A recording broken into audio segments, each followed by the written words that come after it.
Isang mapagpalang araw po muli sa inyo pong lahat. Welcome po sa Salita ng Buhay at ngayon po ay nandito po tayo muli para po mag-aral ng Salita ng Diyos. Una po sa lahat, ako po ay nagpapasalamat sa ating pong Diyos sa isang pribileyo na naman po na tayo po ay magamit upang maging tagapanguna po sa ating pong pag-aaral ngayong pong oras na ito. Salamat din po sa ating pong Pastor June, sa tiwala po sa aming mga preachers na kung saan patuloy po kaming pinagkakatiwalaan para po dito po ay patuloy na mag-aral po tayo ng salita ng Diyos. Salamat din ho Pastor Eric sa patuloy pong pag-assign po sa amin at salamat din ho sa mga preachers, pastors, deacons na kung saan patuloy pong nangangaral po dito sa salita ng buhay. At syempre sa mga nagbibigay din po ng tanging bilang ay patuloy pong umaawit sa Panginoon, lalo na po kanina ay blessing po ang awit po at patuloy lang po kayong umawit sa Panginoon at ito po ay blessing at pagpapala po sa bawat isa. At syempre, salamat din po sa mga ID team sa patuloy pong nag-edit po ng ating pong devotion araw-araw para mas lalo po nating maunawaan at maintindihan po yung ating pong pakikinig sa salita ng buhay. At gusto ko rin pong pasalamatan yung mga patuloy pong sumusuporta at sumusubaybay araw-araw po sa ating pong programa. Noon hanggang ngayon, nandiyan pa rin po kayo from Luzon, Visayas at Mindanao. At syempre, meron din pong mga nasa ibang bansa rin po na nag-tune in po sa atin. Ay maraming salamat po at alam ko naman po ito'y pagpapala din po sa inyo ang pakikinig at pag-aaral po ng salita ng Diyos. At syempre, sa mga bisita po na kung saan ay ngayon pa lang po yung nanonood at kung dati pa man din po ay salamat po sa inyo at kami po hindi nag-i-invite ng panibagong religion bagkus nandito lang po tayo para mag-aral lang po tayo ng salita po ng Panginoon, no? At syempre, salamat din po sa mga patuloy na laging nandiyan na talagang tinalaga na yung araw at oras, no? Na nandyan sila at sumusuporta at sumusubaybay, syempre lalo na po sa BHBC. At yung mga members po natin ay patuloy pong naka-tune in po dyan, no? At yung hindi naman po, nasa trabaho pa, nasa biyahe pa, iba naman po ay mamaya pa nila mapapanood dahil iba po nating mga kapatiran at kaibigan ay may trabaho ng hapon, sa gabi pa umuwi. At yun po, panoorin po ninyo lagi po at suportahan po yung ating pong programa ng Salita ng Buhay dahil ang Salita ng Buhay ay nagsisilbing lakas ng ating pong buhay. At ngayon po, tayo po ay nasa buwan ng Agosto, pag bumabati po sa mga may kaarawan at anniversary po at pagpalain po kayo ng Panginoon. Ngayon po, hindi na po tayo para magpakatagal, tayo po ay mag-aaral na ng salita ng Diyos sa aklat po ng 1 Corinthians chapter 15 verse 58. Ang sabi po ng banal na kasulatan, "Therefore, my beloved brethren, be ye steadfast, unmovable, always abounding in the work of the Lord, for as much as ye know that your labor is not in vain in the Lord." Purihin at pagpalain po ang pagkabasa ng salita po ng Panginoon. Tayo pong sumandaling yumuko at pumikit, tayo po humingi ng gabay at patnubay sa ating pong Diyos. Dakilan namin Diyos, amang makapangyarihan sa lahat. Panginoon, salamat po muli sa minsan pa kami po mag-aaral ng inyong salita. Salamat po Panginoon sa malaya at pribilehiyo na kung saan kami po ay nakapag-aral araw-araw ng inyong pong banal na kasulatan. Patawad po sa aming mga kasalanan, pagkukulang po sa inyo at ngayon po ay kami inyong gabayan sa aming aralan at bigyan niyo po kami ng maayos na internet connection upang maihayag ko po ng may kaliwanagan at may kaunawang po sa nakikinig po ang inyong mga anak. Panginoon, ito po ang samot panalangin po namin sa dakilang pangalan po ng aming Panginoong Hesus. Amen at amen. So, sa ating pong binasa sa aklat po ng 1 Corinthians chapter 15 verse 58, ito'y pamilyar na po na kung saan ating napag-aaralan. Ako po'y nagpe-pray kung ano bang aking dapat ma-share, ating pong mapag-aralan. Pero dito po ko nilundo ng Panginoon. Ewan ko po kung bakit. Sabi ko nga po, ang salita ng Diyos ay kahit kailan hindi ito ay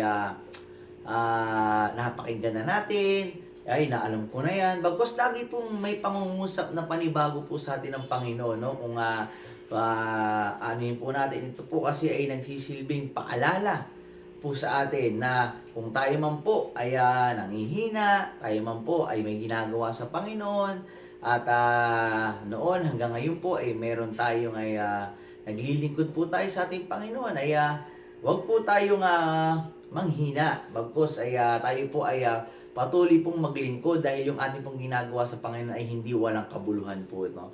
At ito po sulat ni Apostol Pablo kung saan po ini-encourage niya po yung mga mananampalataya na patuloy lang po na maglingkod sa Panginoon dahil yung ginagawa po nila ay hindi po ito walang kabuluhan bagkus ito po ay may kabuluhan po dahil ito po yung ginagawa po nila sa Panginoon at paglilingkod. Ngayon po ay ating pong hinalin tulad sa ating man pong buhay mananampalataya. Kung mayroon man po tayong ginagawa sa Panginoon, ay patuloy lang po tayong maglingkod dahil yung ating pong ginagawa ay hindi walang kabuluhan po ito sa Panginoon. No? Kung tayo man po sa ating pong church ay mayroon po tayong ministry sa pangangaral po ng salita ng Panginoon, ay patuloy lang po tayong mangaral. At yung ilan naman po sa atin ay sa pag-awit, patuloy lang po tayong umawit.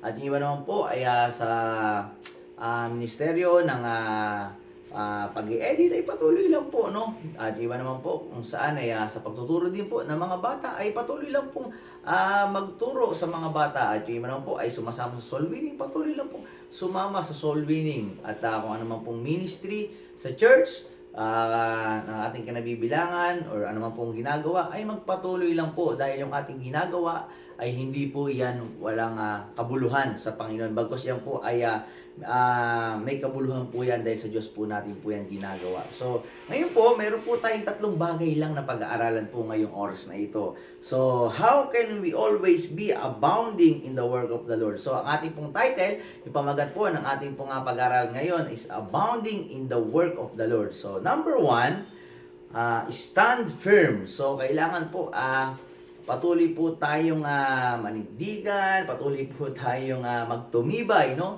Yun po yun, sa gawain po ng Panginoon, yung hindi po dapat tayo natitinag basta-basta. Parang sampuno po na kung saan kapag may dumaan na bagyo, malakas na hangin, ay bumubuwal po, no? Dapat ay lang po tayo, nakatayo, dapat matatag po tayo. So, paano po tayo magiging matatag? Kung sa sarili lang po natin, hindi po natin ito kaya. Kailangan po natin ang Diyos para po tayo ay maging matatag. So, paanong paraan? So, kailangan patuloy lang po tayong mag-aral ng salita po ng Panginoon. So, study the Word of God. So, patuloy lang po. So, paulit-ulit lang, preacher.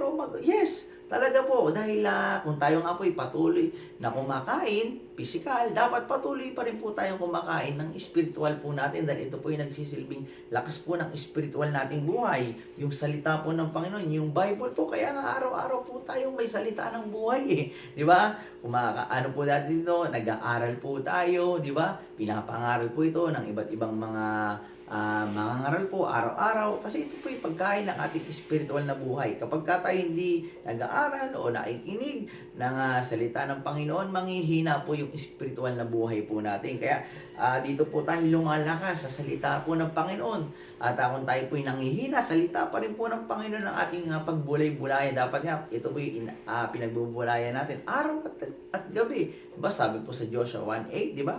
Yung salita ng Panginoon ay dapat huwag mahiwalay sa ating bibig. Bagkus ito yung pagbulayan, pag-aralan natin araw at gabi. At kung gusto natin ay maging matagumpay sa ating buhay, ito lang din po yung manual, kumbaga po, ng ating pong buhay. Nandiyan na po lahat. Pag binasa po natin yan, ay ating pong malalaman kung saan yung mga kautusan ng Panginoon po sa atin, yung gabay po sa atin ng Panginoon, lahat po yung pagmamahal. Nandiyan po lahat. Kumbaga, kompleto na po yung Bible. Kung gusto po natin na maging masagana sa atin, ito po yung manual ng ating pong buhay. So, ayun po. Kailangan patuloy lang. Kaya itong SNB na po ito, nung nag-pandemic po, ginawa po ito hanggang ngayon, ginagawa pa rin po. At patuloy po yung programang ito. Kaya sana po, patuloy lang po tayong sumuporta. Di ba po? At hindi po face-to-face na po at alam ko pong maluwag na po ngayon, patuloy pa rin po tayong mag-tune in, no? At sumuporta po sa gawain po ng Panginoon. At tayo rin naman po, yung mga nakikinig, tayo rin naman po yung natututo. Kahit kami pong mga preachers, natututo rin po. Salamat po sa mga patuloy pong nangangaral ng salita po ng Diyos po dito po sa ating pong salita ng buhay. So, yun po. At syempre, kung gusto rin po natin tumibay, syempre, kailangan din po natin ng panalangin, no? Yung prayer, kumbaga po, yung panalangin, sabi nga po, prayer is essential. Mahalaga po yung panalangin din. Kung gusto nating tumibay, patuloy lang po tayong manalangin, no? Pag tayo may problema, may suliranin, ay itugon natin ito sa Panginoon. Manalangin tayo dahil hindi natin kaya. Pero alam po natin na kaya ng Panginoon po yan.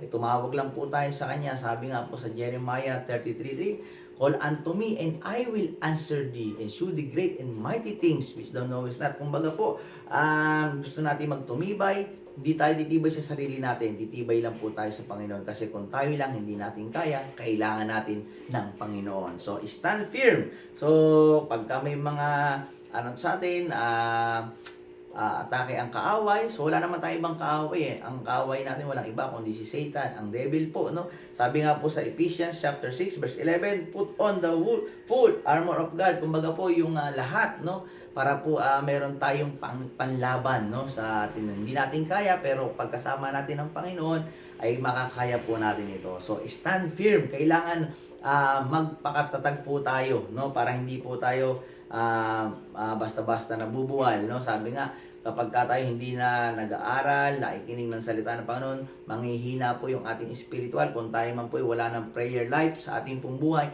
manghihina na rin po tayo. Sabi nga po, kapag ang isang Kristiyano hindi na nanalangin, parang isang puno po yan na mababaw na lang yung kanyang ugat. At pagka dumating yung problema, suliranin sa kanyang buhay, mabilis bumuwal po ito, no? Kaya ito po, ayan, magsilbing paalala po sa atin na patuloy lang po tayong mag-aral ng salita ng Diyos at patuloy lang po tayong manalangin sa Panginoon. Amen?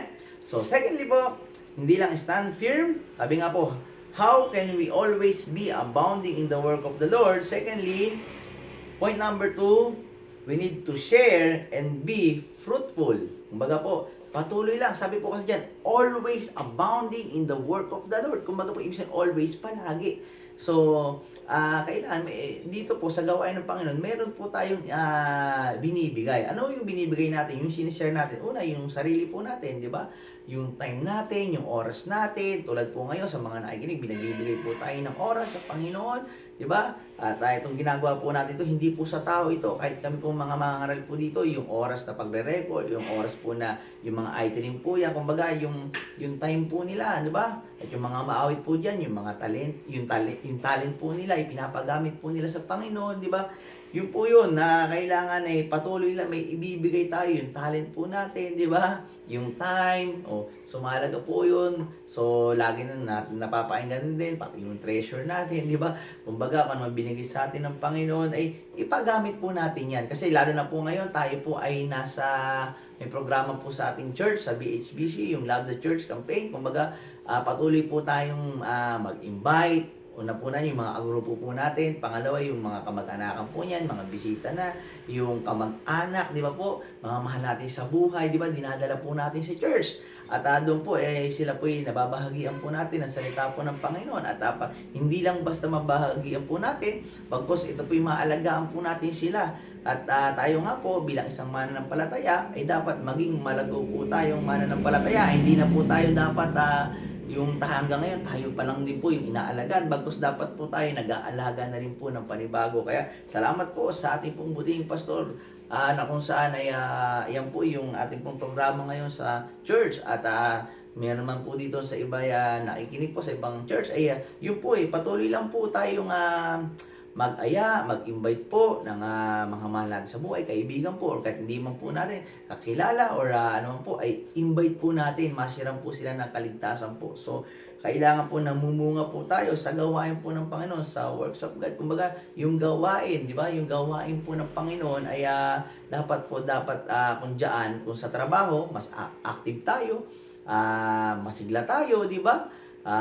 Yung oras natin, marami tayong oras diyan, di ba? Sa pag-aaral, marami tayong oras. Sa trabaho, marami tayong oras. Dapat may oras din po tayo sa gawain po ng Panginoon. Amen? At syempre, lalong-lalo na yung araw ng linggo. Dapat yung araw ng linggo ay dapat sa Panginoon na po yan. So, kung hindi man talaga kaya, ay meron pa rin namang online, no? Na bagkus lagi pa rin po tayong makinig. At syempre, lagi pa rin tayong maging involved sa gawain ng Panginoon. So, yun po. Okay, nag-encourage lang po na kung saan patuloy lang po tayong magpaghamit sa Panginoon. Kasi ako po'y naniniwala na hindi tayo niligtas ng Panginoon. Alam ko po, may layunin, may dahilan kung saan ang gusto ng Panginoon, magamit ka. Magamit ako sa kanyang gawain. Kasi pagka hindi tayo ginamit ng Panginoon, iba ang gagamit po sa atin. Kaya, mamili lang po tayo kung saan po tayo magpapagamit, di ba? Mas maganda gamitin na po tayo ng Panginoon kasi yung buhay po natin, ito'y hiram lang po natin sa ating pong Panginoon. Kaya ito'y ipagamit na po natin sa Diyos. So, sabi nga po sa John chapter 15 verse 16, hindi tayo karapat-dapat pero pinili tayo ng Panginoon. Sabi nga po ay tayo'y humayo, di ba? And bring forth fruit, kumbaga humayo po tayo at tayo po ay mamunga, 'di ba? Kung tayo po ay nag-aalaga ng halaman, di ba? Nagtatanim. Siyempre, gusto natin balang araw mamunga, di ba? Yung ating inaalagaan, hindi yung ang tagal-tagal na hindi pa rin namumunga, may mali po doon. Kaya dapat tayo po bilang isang puno or mananampalataya, dapat namumunga po tayo. Sabi po nga rin sa ating pinag-aralan, always abounding in the work of the Lord, di ba? So, tayo na rin po makakasagot po niyan kung tayo po ay namumunga, dumarami, di ba? Kung ngayon, kung nakita man po natin na mayroon pong pagkukulang, ang Diyos ay nagbibigay pa rin po lagi ng pangalawang pagkakataon. So, hindi na nga lang pangalawang, bagkus maraming pagkakataon pa di ba po? Na kung saan ay binibigay po sa atin ng Panginoon. Kaya patuloy lang po tayong humayo, mag-share ng salita ng Panginoon at maglingkod po sa Panginoon. Hanggang siya po ay dumating po sa atin, no? At yun po, pangatlo po, how can we always be abounding in the work of the Lord? Thirdly, and lastly, we need to serve faithfully. Kumbaga po, patuloy lang po tayong maglingkod sa Panginoon ng may pagtatapat po. So, yung word faithful nga po talagang sa Panginoon lang po talaga ito nababagay. Pero tayo po, patuloy lang po tayong maglingkod sa Panginoon. So, kahit may mga problema, suliranin po sa buhay, di ba? Dumaranas po tayo ng mga problems. So, pag sinabi natin wala tayong problema, yung pinakamalaking problema na ating pong kinaharap. So, lahat ng tao may problema. Even ang mananampalataya po, no? Ay tayo ay magaling lang magdala dahil alam po natin na may Diyos tayong kasama. Kasi pag may problema po tayo, inilalagak po natin yan sa Panginoon. At kung tayo lang talaga, hindi natin kaya. Pero salamat po, mayroon pong Diyos na makapangyarihan na kung saan tumutulong po sa atin, gumagabay po sa atin, umaalalay po sa atin, no? May problema man po tayo, ilapit natin yan sa Panginoon. Kung may nang uusig man po sa atin, di ba? May nang persecute, may nang aasar, may nang bubuli, hindi man natin alam yan, no? Ay huwag nating pansinin yan. Bagkus yan ay gawa lang ng kaaway, di ba? Para tayo pahintuin, patigilin sa gawain ng Panginoon. Kasi kung ikaw naman nasa gawain ng Panginoon at may gumaganyan sa'yo, dinidistract ka lang yan, kapatid. Bagkus ikay magpatuloy, huwag mo silang pansinin, di ba? Kung meron man naiinis sa'yo, di ba? May nagagalit man sa'yo, may naninira man sa'yo, huwag mo pagigantihan, bagkus hayaan mo ang Diyos, no? Ang kailangan na lang natin gawin, ipanalangin na lang natin yan. Kung meron man tayong kinaharap na problema, mabigat, man yan, magaang, basta problema yan, di ba? Ayan, ilagak lang natin yan sa Panginoon, Diyos na ang bahala. Sabi nga, huwag tayong maghihigante, bagkus hayaan natin ang Diyos. Ilagak lang natin yan, bahala na ang Diyos dyan sa kanila. So, patuloy lang, serve faithfully. Kumbaga sa yun, sa kalooban ng Panginoon, kailangan na manatili po tayo, no? Stay in the will of God. Kumbaga, patuloy tayong manatili sa kalooban ng Panginoon hanggang ngayon, hanggat hindi pa bumabalik ang ating pong Panginoon, ay patuloy lang tayong maglingkod po sa Kanya. Manatili tayo sa Kanyang gawain. So, bilang isang mananampalataya, mga church na nabibilangan, magtulungan lang po tayo, di ba? Magpanalangin lang po tayo. So, wag nating hayaan yung kaaway na gamitin tayo na kung saan bilang isang mananampalataya, dapat tayo namumunga, di ba? At kung meron din tayong kapatiran na namumunga, matuwa po tayo at maging encouragement po sa atin yun. At wag nating hayaan na gumawa sa atin ng kaaway na tayo po'y mapanghina, di ba? Tayo tumigil sa gawain. At kung tayo man po may ginagawa na sa Panginoon noon, hanggang ngayon ay ating pong ipagpatuloy at dagdagan po, no? Kung kaya naman po ay ating pong ibigay sa Panginoon yan, no? Kung gusto po nating meron pang gawing ibang ministeryo, ito ay ating ipag-pray at ating itong gawin, no? At patuloy natin itong ipagamit yung buhay natin sa Panginoon. Kaya maraming salamat po sa ating pong mga preachers na kung saan ay ang kanilang buhay, yung oras, talagang ginagamit na po sa Panginoon, no? Yung kasi hindi na rin po biro, ang tagal na rin po ng ating programang SNB. Nung pandemic pa po ito, talaga naman po patuloy po sila nangangaral, no? At yung mga maawit din po, patuloy na kumakanta, di ba po? Alam ko po ay ito yung ginagawa natin sa Panginoon. At syempre, salamat din sa ating pastor na kung saan ay patuloy sa ating nagsishare din po ng salita ng Diyos at nagtitiwala po. At syempre, sa mga ilang gumaganap din po, no, sa IT, kung saan ay patuloy din po. So, hindi rin po biro yung kanila pong ginagawa. At sa mga nagtuturo rin po ng bata at ngayon po tayo po may mga leaders din naka-assign na humahawak po ng mga grupo na kahit maliit man po yan ay hindi rin po biro, kaya wag po tayo madi-discourage. Halimbawa, kung hanggang ngayon hindi pa po tayo nakakatanggap ng certificate, hindi pa po tapos, hanggang December pa po yan or sa mga susunod na buwan po, ay basta patuloy lang po nating i-encourage po yung mga members po natin. Kung wala man po members ay mag-invite po tayo, no? At yun naman po yung kalooban ng Panginoon na kung saan ay kailangan po ay humayo na tayo, mag-share na po tayo. At sabi nga po dito, yung atin naman pong ginagawa ay hindi walang kabuluhan sa Panginoon. Kung tayo may bisita, kung nag-share man po tayo, nag-i-invest man po tayo yan, syempre. At kapag nandyan, marahil napapamasahihan natin yan, di ba? Napapamerienda natin yan, di ba? Kung tayo man po ay nag-i-invest sa kanila, hindi po yan sayang, bagkus yan po investment sa langit, di ba? At yan po ay hindi walang kabuluhan sa Panginoon dahil tayo po ay nag-i-invest. Sabi nga po, ay ako po bilang isang businessman, di ba po? Hindi naman ganun talagang kumbaga bagkus alam ko po yung investment kumbaga po sa investment po kasi may lugi pero may kita rin po, pero dito po sa pag-i-invest po sa kaluluwa para po sa Panginoon wala pong lugi po diyan dahil sa langit po tayo nag-i-invest, no? Mag-invest man po tayo ng oras, ng talent po natin sa Panginoon, din yung treasure natin, pinapagamit po natin yan, and din naman po pinagamit lang din po sa atin, wala pong lugi po dyan. Dahil yan po ay sa Panginoon po natin po yan na binigay at ipinagamit. So yun lang po mga kapatid, mga minamahal, naman po na-encourage po tayo. Sabi nga po, serve faithfully. Sabi ng Bible sa Proverbs 28 verse 20, a faithful man shall abound with blessing. Kumaga po, kung gusto natin ng pagpapala, ay magpatuloy lang po tayo magpagamit sa Panginoon, di ba? At magpakatapat po tayo. So yun po, at alam po natin yung ginagawa po natin sa Diyos ay hindi po ito walang kabuluhan. Ito po ay may kabuluhan po sa Panginoon. At alam natin na yung ginagawa po natin, ito po ay may reward, di ba?